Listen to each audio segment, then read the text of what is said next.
दर्शक हो, आता पाहणार आहोत एक महत्त्वाची बातमी।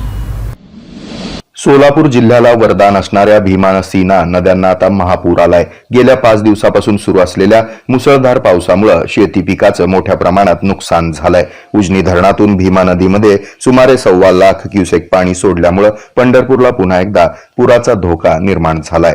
अहिल्यानगरच्या काही भागामध्ये आणि बार्शी तालुक्यामध्ये मुसळधार पावसामुळे आणि भामा आसखेड धरणातून सोडलेल्या अतिरिक्त पाण्यामुळे सीना नदीला महापूर आलाय। मोहोळ तालुक्यातील बहुतांश गावं, उत्तर सोलापूर तालुका, दक्षिण सोलापूर तालुक्यातील सीना नदीकाठची ऊस, कांदा, मका पिकं पाण्याखाली गेली असून त्यामुळे शेतकरी वर्गामध्ये चिंतेचं वातावरण निर्माण झालंय। शासनानं तातडीनं पंचनामे करून नुकसानग्रस्तांना मदत करावी अशी अपेक्षा व्यक्त होत आहे।